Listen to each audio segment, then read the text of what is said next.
ತೃತೀಯ ಲಿಂಗಿಗಳು ಅಂದ ತಕ್ಷಣ ಒಂದು ವೇಶ್ಯಾವಾಟಿಕೆ, ಇನ್ನೊಂದು ರಸ್ತೆ ಬೀದಿಗಳಲ್ಲಿ ಭಿಕ್ಷಾಟನೆ ಮಾಡೋದು, ಜೊತೆಗೆ ಕೆಲವೊಬ್ಬರು ಪಿಕ್ ಪಾಕೆಟ್ ಮಾಡೋದು, ಈ ಥರದ್ದೇ ಹೆಚ್ಚು ನಿಮಗೆ ಮಾಧ್ಯಮಗಳಲ್ಲೆಲ್ಲ ವರದಿಯಾಗಿರುತ್ತೆ, ನಿಮ್ಗೆ ಗೊತ್ತಿರಬೇಕು. ಆ ಕಾರಣಕ್ಕಿಂತ ಸಮಾಜ ಕೂಡ ಅವ್ರನ್ನ ಅತ್ಯಂತ ತಿರಸ್ಕಾರ ಮನೋಭಾವದಿಂದ ನೋಡುತ್ತೆ. ಆದರೆ ನೀವು ಅದನ್ನೆಲ್ಲ ಮೀರಿ ಒಂದು ರೀತಿ ತೃತೀಯ ಲಿಂಗಿಗಳಿಗೆ ರೋಲ್ ಮಾಡೆಲ್ ಆಗಿದ್ದೀರಾ. ಸೊ ಹೌದು, ನನ್ನಲ್ಲಿರುವ ಕಲೆಯನ್ನು, ನನ್ನಲ್ಲಿರುವ ಶಕ್ತಿಯನ್ನು ಅದನ್ನೆಲ್ಲ ನಾನು ಬಳಕೆ ಮಾಡಿಕೊಂಡು, ಸೊ ನನ್ನಲ್ಲಿರುವ ನಾಲೆಜನ್ನು ನಾನು ಬಳಕೆ ಮಾಡಿಕೊಂಡು ನಿಜವಾಗಿಯೂ ನಾನಷ್ಟೇ ಅಭಿವೃದ್ಧಿ ಹೊಂದೋ ಜೊತೆಗೆ ನನ್ನ ವ್ಯಕ್ತಿತ್ವ ರೂಪಿಸೋ ಜೊತೆಗೆ ಇಡೀ ಸಮಾಜದ ಒಂದು ವ್ಯಕ್ತಿತ್ವ, ಇಡೀ ಒಂದು ಸಮುದಾಯದ ವ್ಯಕ್ತಿತ್ವವನ್ನು ರೂಪಿಸ್ಬೋದು ಅನ್ನೋಕ್ಕೆ ನೀವೊಂದು ಜ್ವಲಂತ ಸಾಕ್ಷಿ. ಅವರಿಗೆ ಒಂದು ನೀವು ರಿಯಲಿ ರೋಲ್ ಮಾಡಲು ಏನು ಹೇಳೋಕ್ಕೆ ಇಷ್ಟಪಡ್ತೀರಾ ಅವ್ರಿಗೆ? ಅವತ್ತು ಆ ಕಲೆ ನನ್ನ ಕಣ್ಣಿಗೆ ಬೀಳದೇ ಇದ್ದಿದ್ದರೆ, ಅದು ಬಿದ್ದ ನಂತರ ನಾನು ಇಡ್ಲಿ ಚಟ್ನಿ ಮಾರೋದು ಅದನ್ನು ಶುರು ಮಾಡಿದೆ. ಅಂಥ ಸಮಯದಲ್ಲಿ ನನಗೆ ಒಳ್ಳೆ ಗುರುಗಳು ಸಿಗದೇ ಇದ್ದರೆ ನಾನು ಅದೇ ಕೆಲಸಕ್ಕೆ ಹೋಗ್ಬೇಕಾಯ್ತು. ನನ್ನ ಜೀವನ ಸಮಾಜಕ್ಕೆ ಹೇಳೋದಕ್ಕಿಂತ ತಂದೆ ತಾಯಿಗೆ ಹೇಳೋದಕ್ಕೆ ಇಷ್ಟಪಡ್ತೀನಿ. ಯಾರ ಮನೆಯಲ್ಲಿ ನನ್ನಂಥ ಮಕ್ಕಳು ಹುಡ್ತಾರೆ, ಇವನು ತೃತೀಯ ಲಿಂಗಿ ಆಗ್ಬೋದು, ಇವನ ಭಾವನೆಗಳು ಬದಲಿದವು ಅಂತಂದು ಅವ್ರಿಗೆ ಗೊತ್ತಾಗುತ್ತೋ, ದಯವಿಟ್ಟು ಕೈ ಮುಗಿದು ಕೇಳ್ತೀನಿ, ಅಂಥ ಮಕ್ಕಳನ್ನ ಮನೆ ಬಿಟ್ಟು ಹೊರಗೆ ಹಾಕಬೇಡ್ರಿ ಅಂತ ಕೇಳೋದಕ್ಕೆ ಇಷ್ಟಪಡ್ತೀನಿ. ನಾನು ಯಾಕೆ ಈ ಮಾತು ಹೇಳ್ತಾ ಇದ್ದೀನಿ ಅಂದರೆ, ತುಂಬ ಜನ ಇವತ್ತು ತೃತೀಯ ಲಿಂಗಿಗಳನ್ನು ನೋಡ್ತೀವಿ ನಾವು. ಅವ್ರ ಬದುಕು ತುಂಬ ದುಸ್ತರವಾಗಿರುತ್ತೆ. ಮನೆಯವರೇ ತಂದೆ ತಾಯಿ ಮಕ್ಕಳನ್ನ ಸೇರಿಲ್ಲ ಅಂದರೆ ಯಾರು ಸೇರಬೇಕು? ದಯವಿಟ್ಟು ಕೈ ಮುಗಿದು ಕೇಳೋದೇನೆಂದರೆ, ಆ ಮಕ್ಕಳಿಗೆ ವಿದ್ಯಾಭ್ಯಾಸವನ್ನು ಕೊಡಿಸ್ರಿ ಅಂತ ಕೇಳ್ತೀನಿ. ತೃತೀಯ ಲಿಂಗಿಗಳಿಗೆ ವಿದ್ಯೆ ಇರದೇ ಇರೋ ಕಾರಣದಿಂದ ಅನೈತಿಕ ಚಟುವಟಿಕೆಗಳಿಗೆ ಅವರು ಮಾರು ಹೋಗಲೇಬೇಕಾಗುತ್ತೆ. ಹಂಗಾಗಿ ಆ ಮಕ್ಕಳಿಗೆ ವಿದ್ಯಾಭ್ಯಾಸವನ್ನು ಕೊಡಿಸ್ರಿ ಮನೆಯಲ್ಲಿ ಇಟ್ಕೊಂಡು. ಆಮೇಲೆ ಈಗ ಸರ್ಕಾರ 1% ಮೀಸಲಾತಿಯನ್ನು ಕೊಟ್ಟಿದೆ. ಅದರಿಂದ ಅವ್ರು ಏನಾದರೂ ಆಗಲಿ, ಅವ್ರು ಹೆಂಗಾದರೂ ಬದುಕಲಿ, ಹೆಂಗಾದರೂ ಬಾಳಲಿ, ಅದನ್ನೊಂದು ಅವಕಾಶ ಮಾಡಿಕೊಡ್ರಿ. ನೀವು ಅವಕಾಶ ಮಾಡಿದರೆ ಅಕ್ಕಪಕ್ಕದವ್ರು ಒಪ್ಪುತ್ತಾರೆ, ಊರು ಒಪ್ಪುತ್ತೆ, ಸಮಾಜ ಒಪ್ಪುತ್ತೆ, ಅವ್ರು ಬರೋಕ್ಕಾಗೋದಿಲ್ಲ. ಇವತ್ತು ಹೇಳ್ತಾರೆ ಟ್ರೈನಲ್ಲಿ ಚಿತ್ರಹಿಂಸೆ ಕೊಡ್ತಾರೆ, ಟೋಲ್ಗಳಲ್ಲಿ ಚಿತ್ರಹಿಂಸೆ ಕೊಡ್ತಾರೆ, ಒತ್ತಾಯ ಮಾಡಿ ಕಿತ್ತುತ್ತಾರೆ ಅಂತೇಳಿ. ಅದು ಅವ್ರ ತಪ್ಪಲ್ಲಪ್ಪ, ನಿಮ್ಮದೇ ತಪ್ಪು. ಅವತ್ತು ನೀವು ಅವ್ರನ್ನ ಒಪ್ಕೊಂಡಿದ್ರೆ ಇವತ್ತು ಅವ್ರು ಆ ಸ್ಥಾನಕ್ಕೆ ಬರ್ತಿದ್ದಿಲ್ಲ. ಸಮಾಜದ ಮನೋಸ್ಥಿತಿ ಕೂಡ ಬದಲಾಗ್ತಾ ಇದೆ. ನೀವು ನೋಡಿರ್ಬೋದು, ಇವಾಗ ನಿಮಗೆ ಪದ್ಮ ಅವಾರ್ಡ್ ಸಿಕ್ಕಿದ್ದಾಗಿರ್ಬೋದು, ಆಮೇಲೆ ಜೊತೆಗೆ ಕೆಲವೊಂದಿಷ್ಟು ಮೀಸಲಾತಿಗಳನ್ನು ನಿಮ್ಮ ತೃತೀಯ ಲಿಂಗಿಗಳಿಗೆ ಕೊಡ್ತಾ ಇದ್ದಾರೆ. ಕೆಲವೊಂದು ಉದ್ಯೋಗ ಅವಕಾಶಗಳಲ್ಲೂ ಹುಡುಕಿ ಇವರಿಗೆ ಅವಕಾಶ ಕೊಡೋಣ ಅಂತ ಕೊಡ್ತಾ ಇದೆ ಸರ್ಕಾರ ಕೂಡ. ನಮ್ಮ ದೇಶ ಕೂಡ ಬೇರೆ ದೇಶಗಳ ಹಾಗೆ ಒಪ್ಕೊಳ್ತಾ ಇದೆ ಇವಾಗ. ಜೊತೆಗೆ ಮಂಜಮ್ಮ ಜೋಗತಿಯವರನ್ನು ಪ್ರಪ್ರಥಮ ಬಾರಿಗೆ ದೇಶದಲ್ಲೇ ಒಂದು ಸರ್ಕಾರದ ಅಧೀನದಲ್ಲಿರುವಂಥ ಒಂದು ಜನಪದ ಅಕಾಡೆಮಿಯ ಅಧ್ಯಕ್ಷರನ್ನಾಗಿ ಮಾಡಿದ್ದು ಕೂಡ ಇದೊಂದು ಪರಿವರ್ತನೆ ನಿಟ್ಟಿನಲ್ಲಿ ಒಂದು ದೊಡ್ಡ ನಿಮಗೆ ರೆವಲ್ಯೂಷನ್ ಅಂತ ಹೇಳ್ಬೋದು ಅಲ್ವಾ? ನಾನು ಇಷ್ಟು ಜನಕ್ಕೆ ಸಮಾಜದ ಬಗ್ಗೆ ಮಾತಾಡಿದೆ. ನಮ್ಮವ್ರಿಗೂ ಒಂದು ಮಾತು ಹೇಳಬೇಕಲ್ಲ, ನಮ್ಮನ್ನು ನಾವು ಗುರುತಿಸ್ಕೋಬೇಕು. ಅವತ್ತು ನಾನು ಕಲೆಯನ್ನು ಆಹ್ವಾನ ಮಾಡ್ಕೊಳ್ಳೋದೇ ಇದ್ದಿದ್ದರೆ ನಾನಿವತ್ತು ಪದ್ಮಶ್ರೀವರೆಗೆ ನಿಮ್ಮ ಸ್ಟುಡಿಯೋದವರೆಗೆ ಅದು ಬರೋದಕ್ಕೆ ಸಾಧ್ಯನೇ ಇಲ್ಲ. ನಾನು ಏನಾದರೂ ಒಂದು ಮಾಡಿ ನನ್ನ ತಂದೆ ತಾಯಿನ ನಾನು ಹೊರಗೆ ಹಾಕಿದ್ರು, ನಾಳೆ ಅವರೇ ನನ್ನ ಕರ್ಕೋಬೇಕು ಅಂತ ಛಲದಿಂದ ನನ್ನನ್ನು ನಾನು ಗುರುತಿಸ್ಕೊಂಡೆ. ಮನುಷ್ಯ ಗೆಜ್ಜೆ ಕಟ್ಕೊಂಡು ಬಣ್ಣ ಹಚ್ಕೊಂಡು ಕುಣಿದ್ರೆ ಕಲಾವಿದ ಅಲ್ಲ. ಅಚ್ಚುಕಟ್ಟಾಗಿ ಬರೆಯೋದು ಕಲೆ, ಅಚ್ಚುಕಟ್ಟಾಗಿ ಮಾತಾಡೋದು ಕಲೆ, ಹಾಡೋದು ಕಲೆ, ಬರೆಯೋದು ಕಲೆ, ಕರಕುಶಲತೆ ಮಾಡೋದು ಕಲೆ. ಮನುಷ್ಯ ಕಲೆಯಲ್ಲೇ ಹುಟ್ಟಿ ಕಲೆಯಲ್ಲೇ ಬೆಳ್ತಾನೆ. ನನ್ನ ತೃತೀಯ ಲಿಂಗಿಗಳಿಗೆ ಹೇಳೋದೇನೆಂದರೆ, ನಮ್ಮನ್ನು ನಾವು ಗುರುತಿಸ್ಕೊಂಡ್ರೆ ಜನ ನಮ್ಮ ಕಡೆಗೆ ತಿರುಗಿ ನೋಡ್ತಾರೆ. ನೀವು ಯಾವುದರಲ್ಲೇ ಆಸಕ್ತಿ ಇರಲಿ, ಅದರಲ್ಲಿ ಭಕ್ತಿ ಮತ್ತು ಶ್ರದ್ಧೆಯನ್ನು ಹಾಕಿ ಅದಕ್ಕೆ ಸಮಯವನ್ನು ಕೊಟ್ಟು ಅದನ್ನು ನಡ್ಕೊಂಡು ಹೋಗ್ರಿ, ನಿಮ್ಗೆ ಒಳ್ಳೆಯದಾಗುತ್ತೆ ಅಂತ ಹೇಳೋದಕ್ಕೆ ಇಷ್ಟಪಡ್ತೀನಿ. ದೇಶ ನಿಮ್ಮನ್ನು ಮೆಚ್ಚಿ ಕೊಂಡಾಡ್ತಾ ಇದೆ ಅಂತಂದರೆ ಅದು ನಿಮ್ಮ ನೃತ್ಯ ಮತ್ತು ನಿಮ್ಮ ಜನಪದ ಸಾಹಿತ್ಯ. ಸೊ ಯಾವುದಾದ್ರೂ ಮತ್ತೊಂದು ನಿಮ್ಮ ಜನಪದ ಶೈಲಿಯ ಒಂದು ಹಾಡು ನಿಮಗೆ ಹೆಚ್ಚು ಅತ್ಯಂತ ಹತ್ತಿರವಾಗಿರುವಂಥ ಒಂದು ಇಲ್ಲಿ ನೀವು ಅಭಿನಯಿಸಿ ತೋರಿಸ್ಬೋದಾ? ನಾವು ಜಾನಪದ ಶೈಲಿಯಲ್ಲಿ ರೇಣುಕಾದೇವಿ ಚರಿತ್ರೆ ಅಂತ ನಾಟಕವನ್ನು ಮಾಡ್ತಿದ್ವಿ ನಮ್ಮ ಗುರುಗಳಿದ್ದಾಗ. ನಾವು ಅದು ಯಾವುದೇ ಕವಿಗಳು ರಚನೆ ಮಾಡಿರ್ತಕ್ಕಂಥ ಸಾಹಿತ್ಯ ಅಲ್ಲ, ಬಾಯಿಂದ ಬಾಯಿಗೆ ಬಂದಿರ್ತಕ್ಕಂಥದ್ದು. ನಾನು ಮಾಡ್ತಾಯಿದ್ದೀನಿ, ನನ್ನ ಗುರುಗಳು ಮಾಡ್ತಾಯಿದ್ರು, ಅವ್ರ ಗುರುಗಳು ಮಾಡ್ತಾಯಿದ್ರು, ಅವ್ರ ಗುರುಗಳು ತಲಾಂತರದಿಂದ ಬಂದಿರತಕ್ಕಂಥ ಜಾನಪದ ಶೈಲಿ ನಾಟಕವನ್ನು ನಾನು ಅದಕ್ಕೆ ವಿಭಿನ್ನ ರೀತಿಯ ಒಂದು ಸ್ವಲ್ಪ ಟಚ್ ಕೊಟ್ಟು, ಆ ಪಾತ್ರ ಹಿಂಗಿರಬೇಕು, ಈ ಪಾತ್ರ ಹಿಂಗಿರಬೇಕು, ಅದು ನೋಡುಗರಿಗೆ ಹತ್ರ ಆಗುತ್ತೆ ಅಂತ ಅದನ್ನೆಲ್ಲ ತಯಾರು ಮಾಡಿ ನಾನು ಸೇರಿದ ಮೇಲೆ ಯಲ್ಲಮ್ಮನ ನಾಟಕವನ್ನು ಮಾಡ್ತಿದ್ದೆ. ಅದರಲ್ಲಿ ಕಾಳವ ಜೋಗತಿಯವರು ಯಲ್ಲಮ್ಮನ ಪಾತ್ರವನ್ನು ಮಾಡ್ತಿದ್ದರು, ನಾನು ಪರಶುರಾಮನ ಪಾತ್ರವನ್ನು ಮಾಡ್ತಿದ್ದೆ.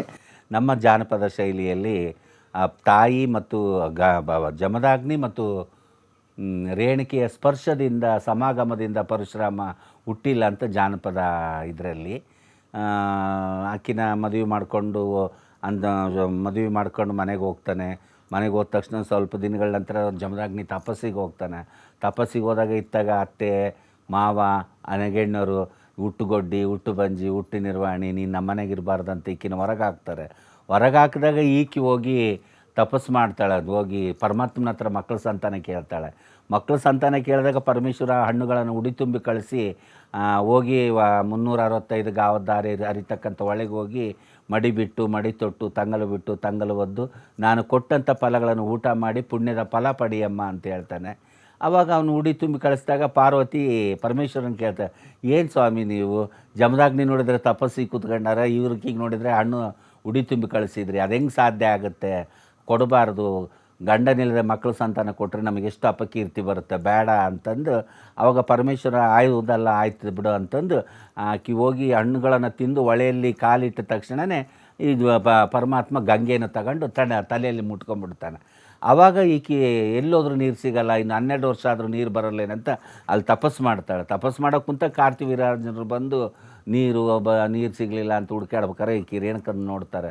ರೇಣುಕ ಆವಾಗ ಕೇಳಿದಾಗ ನನ್ನ ಹತ್ರ ಇಲ್ಲ, ಗೋಕಾಯಿ ಗುಡ್ಡದೊಳಗೆ ನನ್ನ ಗಂಡ ಜಮದಾಗ್ನಿ ಋಷಿ ಇದ್ದಾರೆ, ತಪಸ್ಸು ಮಾಡ್ತಾಯಿದ್ದಾರೆ, ಅವ್ರ ಹತ್ರ ಹೋಗಿ ಕೇಳಿದರೆ ಸಿಗುತ್ತೆ ಅಂದಾಗ ಈ ಕಾರ್ತಿವೀರ್ಯಾರ್ಜುನರು ಹೋಗಿ ಅಲ್ಲಿ ಕೇಳಿದಾಗ ಅವ್ರ ಹತ್ರ ಕಾಮಧೇನು ಕಲ್ಪವೃಕ್ಷ ಇರುತ್ತೆ, ಅವರಿಗೆ ಆನಂದವಾಗುವಂತೆ ಊಟ ಅನ್ನ ನೀರು ಕೊಟ್ಟು ಕಳಿಸಿ ಬಿಡ್ತಾನೆ. ಕೊಟ್ಟು ಕಳಿಸಿದಾಗ ಇವರಿಗೆ ಕಾಮಧೇನು ಮೇಲೆ ಏನೈತಿ ಸನ್ಯಾಸಿ ಹತ್ರ ಅಡವಿ ಒಳಗೆ ಎಲ್ಲೋದ್ರೂ ಒಂದು ಸರಿ ನೀರು ಸಿಗೋಂಗಿಲ್ಲ, ಒಂದು ತುತ್ತು ಅನ್ನ ಸಿಗೋಂಗಿಲ್ಲ, ಈ ಸನ್ಯಾಸಿ ಎಲ್ಲಿದ್ದ ಕೊಟ್ಟ, ಈಕಿ ಮತ್ತೆ ಹೋಗಿ ರೇಣುಕನ್ನ ಕೇಳ್ಬೇಕು ನಾವು ಅಂತಂದು ಮತ್ತೆ ರೇಣುಕನ ಹತ್ರ ಕೇಳಿದಾಗ ಕೈ ಮೇಲೆ ಕೈ ಪ್ರಮಾಣ ತಗೊಂಡು ಮೋಸ ಮಾಡಿಬಿಡ್ತಾರೆ. ನಿನ್ನ ಗಂಡ ಎಲ್ಲಿದ್ದ ಕೊಟ್ಟ ಇದನ್ನೆಲ್ಲ ಹೇಳು, ಅದನ್ನು ಏನು ಮಾಡಿದರೆ ನಮ್ಮ ಕೈ ವಶ ಆಗುತ್ತೆ. ಇಲ್ಲ, ನನ್ನ ಗಂಡನ ಹತ್ರ ಕಾಮಧೇನು ಇದೆ, ಅದನ್ನು ನೀವು ಪಡಿಬೇಕಾದ್ರೆ ನನ್ನ ಗಂಡನ ಕಡಿಬೇಕು, ಕಡ್ದಂಥ ರುಂಡವನ್ನು ಕಾಮಧೇನು ಕೊರಳಿಗೆ ಕಟ್ಟಬೇಕು, ಕಟ್ಟಿದರೆ ಮಾತ್ರ ಕಾಮಧೇನು ನಿಮ್ಮ ಕೈ ವಶ ಆಗುತ್ತೆ ಅಂದಾಗ ಆಯ್ತಮ್ಮ ನಾವಂತ ಕಡಿಯೋದಿಲ್ಲ, ನಿಮ್ಮ ಗಂಡನ ಶಿರಕ್ಷೆಯನ್ನು ಮಾಡಲ್ಲ ಅಂತ ಆಕಿಗೆ ಸುಳ್ಳು ಹೇಳಿ ಇವ್ರು ತಪಸ್ಸು ಮಾಡುವಾಗ ಕಡಿದು ಜಮದಾಗ್ನಿನ ರುಂಡವನ್ನು ಕಾಮಧೇನು ಕಟ್ಟಿ ಎಳ್ಕೊಂಡು ಹೋಗ್ಬೇಕಾದ್ರೆ ಸೂರ್ಯ ಅಸ್ತಮಯನಾಗ್ತಾನೆ. ಅಲ್ಲೊಂದು ಬನ್ನಿ ಮರ ಇರುತ್ತೆ, ಬನ್ನಿ ಮರಕ್ಕೆ ಕಟ್ಟಿ ನಾವು ಮಲಗಿ ಮೇಲೆ ಕೇಳೋ ತನಕ ಇದನ್ನು ಬಿಡಬಾರ್ದು ನೀನು ಅಂತೇಳಿ ಇವ್ರು ನಿದ್ದೆ ಹೋಗ್ತಾರೆ. ಆವಾಗ ಬನ್ನಿ ಮಕ್ಕಳಿ ಕಾಮಧೇನು ಮಾತಾಡಿ ನಾವಿಬ್ಬರೂ ಇರೋದು ಬೇಡ ಭೂಮಿ ಮೇಲೆ, ಹೋಗ್ಬಿಡ ನಡಿ ಅಂತ ಆಕಾಶ ಮಾರ್ಗದಲ್ಲಿ ಹೋಗ್ಬೇಕಾದ್ರೆ ಆ ರುಂಡದೊಳಗಿನ ರಕ್ತ ಭೂಮಿ ಮೇಲೆ ಬಿತ್ತು. ಆವಾಗ ಪರಮಾತ್ಮ ನೋಡಿ ಗಂಗೆಯನ್ನು ಬಿಟ್ಟ. ಆ ಹರಿದು ಬರೋ ಗಂಗೆಯಲ್ಲಿ ನೀರು ರಕ್ತ ಒಂದಾಗಿ ಹರಿದು ಬರಬೇಕಾದ್ರೆ 3 ಬಗ್ಸಿ ನೀರು ಕುಡಿದ್ಲು ಎಲ್ಲಮ್ಮ. ಆವಾಗ ಗರ್ಭಿಣಿ ಆದಳು, ಆವಾಗ ಪರಶುರಾಮ ಹುಟ್ಟಿದ ಅಂತ ವಾಡಿಕೆ. ಆ ಪರಶುರಾಮ ಹುಟ್ಟಿದ ಮೇಲೆ ದೊಡ್ಡನಾದ ಮೇಲೆ ಆಟ ಆಡೋಕ್ಕೆ ಹೋದಾಗ ಹುಡುಗರು ನಿಮ್ಮ ತಂದೆ ಯಾರು ಅಂತ ಕೇಳಿದಾಗ ನನಗೆ ಗೊತ್ತಿಲ್ಲ ತಂದೆ ಅಂದರೆ ಏನು ಅಂದರೆ, ಆವಾಗ ಹುಡುಗರು ಆದೆ ಹುಟ್ಟಿದ್ದಾನೆ, ಬೀದೆ ಹುಟ್ಟಿದ್ದಾನೆ, ತಂದೆ ಸತ್ತು 12 ವರ್ಷಕ್ಕೆ ಜಾರಿಣಿ ತನಕ ಜನಿಸಿದೆ ನಾನು ನೀನು ಅಂದಾಗ ಹೋಗಿ ತಾಯಿನ ಕೇಳ್ತಾನೆ, ನಮ್ಮ ತಂದೆ ಯಾರು? ಪರಶುರಾಮ, ನನಗೆ ತಾಯಿ ಇಲ್ಲ, ನಿನಗೆ ತಂದೆ ಇಲ್ಲ, ಪತಿವ್ರತ ಧರ್ಮದಿಂದ ನಾನು ನಿನಗೆ ಜನ್ಮವನ್ನು ಕೊಟ್ಟೀನಿ, ಪುಣ್ಯದ ಫಲವನ್ನು ಪಡೆದಿನಪ್ಪ, ನಾನು ಪತಿವ್ರತ ಧರ್ಮದಿಂದ ಜನಿಸೀನಿ, ನಿನಗೆ ತಂದೆ ಇಲ್ಲ ಅಂದ್ರೆ ಪರಶುರಾಮ ಹೇಳ್ತಾನೆ, ಪತಿವ್ರತ ಧರ್ಮದಿಂದ ಜನಿಸಿದ್ದೆ ನಿಜವಾದರೆ ನಾನೊಂದು ಪ್ರಮಾಣವನ್ನು ಹೇಳ್ತೀನಿ, ಮಾಡಿಕೊಂಡು ಬರಬೇಕು ತಾಯಿ. ಪರಶುರಾಮ, ಹೆತ್ತ ತಾಯಿಗೆ ಅದು ಯಾವ ಪ್ರಮಾಣವನ್ನು ಮಾಡಿಸ್ತೀಯ ಕಂದ? ಹೇಳ್ತೀನಿ ಕೇಳು ತಾಯಿ. ಹುಟ್ಟಂಥ ಸೀರೆಯನ್ನು ಬಿಡಬೇಕು, ಹುಟ್ಟಂಥ ಕುಪ್ಪಸವನ್ನು ಬಿಡಬೇಕು, ಹಾಕಿದಂಥ ಬಳೆಯನ್ನು ಒಡೆದು ಹುಟ್ಟ ಮಾರ್ಗದಲ್ಲಿ ಕುದಿತಕ್ಕಂಥ ಎಣ್ಣೆ ಒಳಗೆ ನಿನ್ನನ್ನು ಎತ್ತಿ ಹಾಕ್ತೀನಿ ತಾಯಿ. 3 ಸಾರಿ ಮುಳುಗಿ 3 ಸಾರಿ ಎದ್ದು ನಾನು ಇಟ್ಟಂಥ ಮುತ್ತಿನ ಉಂಗುರವನ್ನು ತಂದು ಕೈ ಬೆರಳಿಗೆ ಇಟ್ಟಿದ್ದೆ ನಿಜವಾದರೆ ತಾಯಿ ಅಂತ ಬಯಸಿ ನಿನ್ನ ಎದೆಯಾಲನ್ನು ಊಟ ಮಾಡ್ತೀನಿ ತಾಯಿ. ಪರಶುರಾಮ, ಹುಟ್ಟಂಥ ಸೀರೆಯನ್ನು ಬಿಚ್ಚಿ, ಹುಟ್ಟಂಥ ಕುಪ್ಪಸವನ್ನು ಬಿಚ್ಚಿ, ಹುಟ್ಟ ಮಾರ್ಗದಲ್ಲಿ ಕುದಿತಕ್ಕಂಥ ಎಣ್ಣೆ ಒಳಗೆ ಹಾಕಿದರೆ ಸುಟ್ಟು ಬೂದೆ ಆದೆನು ಕಂದ, ಕುದ್ದು ಮಾಂಸವಾದೆನು ಕಂದ. ಎತ್ತ ತಾಯಿನ ಕಳ್ಕೊಬೇಡ ಕಂದ, ನಿನಗೆ ಸೆರಗಾಸಿ ಕೇಳ್ತೀನಿ ಕಂದ, ಸೆರಗಾಸಿ ಕೇಳ್ತೀನಿ ಕಂದ. ತಾಯಿ, ಜಗತ್ತಿನಲ್ಲಿ ಅಕ್ಕಿ ಪಕ್ಷಿಗೆ ಜೋಡು, ಕುಂಟೆ ಕೂರಿಗೆ ಜೋಡು, ಆಕಾಶಕ್ಕೆ ನಕ್ಷತ್ರ ಜೋಡು, ಭೂಮಿಗೆ ಬೀಜ ಜೋಡು, ಯಾಕೋಚಿತ ನಿನ್ನಂಥ ಒಂದು ಹೆಣ್ಣು ಜೋಡಿಲ್ದಲೇ ಜೋಡು ಅಡಿಯುವುದುಂಟೇನು ತಾಯಿ? ನಿಜ ಪರಶುರಾಮ, ನೀನು ಹೇಳ್ತಿರೋದು ಸತ್ಯ ಕಂದ. ಪರಶುರಾಮ, ನಿನ್ನ ಕೈಯಲ್ಲಿ ಉರಿದು ಬೆಂದು ಬೆಂಡಾದೆ ಕಂದ, ಉರಿದು ಬೆಂದು ಬೆಂಡಾದೆ ಕಂದ. ಹೇಳ್ತೀನಿ ಕೇಳು ಕಂದ. ನಾವೊಂದು ಬಯಸಿದೆ ವಿಧಿಯೊಂದು ಮಾಡಿದ, ಅನುದಿನ ಕಡು ತಾಪ ಜೋಡಾಯಿತೆ, ಅನುದಿನ ಕಡು ತಾಪ ಜೋಡಾಯಿತೆ, ಕಣ್ಣೀರ ಕಡಲಲ್ಲಿ ಮನೆ ಮಾಡೀತೆ, ನಾವೊಂದು ಬಯಸಿದೆ ವಿಧಿಯೊಂದು ಮಾಡಿದ, ನಿಂಬಿಯವನದೋಳು ರೆಂಬೆರ ತೊಟ್ಟಿಲ ಕಟ್ಟಿ, ನಿಂಬಿಯವನದೋಳು ರೆಂಬೆರ ತೊಟ್ಟಿಲ ಕಟ್ಟಿ, ರಾಮಾಗೂ ನನಗೂ ಬಲು ರಾಗಳೇ, ನಾವೊಂದು ಬಯಸಿದೆ ವಿಧಿಯೊಂದು ಮಾಡಿದ. ಪರಶುರಾಮ, ಹೇಳ್ತೀನಿ ಕೇಳು ಕಂದ, ಹೆಣ್ಣು ಹುಟ್ಟಿದರೂ ಕಷ್ಟ, ಹುಟ್ಟದೆ ಹೋದರೂ ಕಷ್ಟ ಕಂದ. ಪರಶುರಾಮ, ಹೇಳ್ತೀನಿ ಕೇಳು ಕಂದ, ನಿನಗೆ ನಾನು ಜನ್ಮವನ್ನು ಕೊಡಬೇಕಾದ್ರೆ 9 ತಿಂಗಳು 9 ದಿವಸ 9 ಗಳಿಗೆ ಹೊತ್ತು ಎತ್ತು.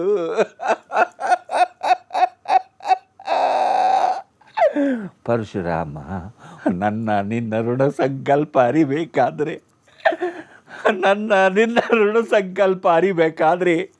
ಈ ನನ್ನ ತಾಯಿಯ ಎದೆಯಲ್ಲಿರ್ತಕ್ಕಂಥ ಹಾಲು ಊಟ ಮಾಡಕ್ಕಂದ ನಾನಿನ್ನು ಪಾತಾಳ ಲೋಕಕ್ಕೆ ಹೋಗ್ತೀನಿ.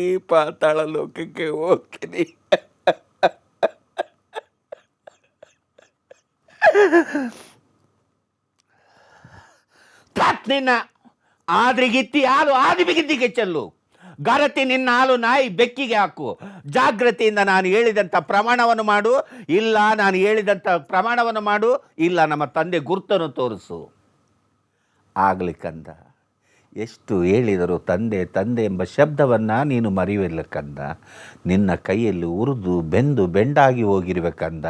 ಲಘು ಬೇಗನೆ ತೂರಿ ಚೆಂಡಾಡಿ ಈ ಆಳ ಎಣ್ಣೆ ಒಳಗೆ ಹಾಕು ಕಂದ. ನಾನಿನ್ನು ಪಾತಾಳ ಲೋಕಕ್ಕೆ ಹೋಗಿ ಬರ್ತೀನಿ. ಅದ್ಭುತ.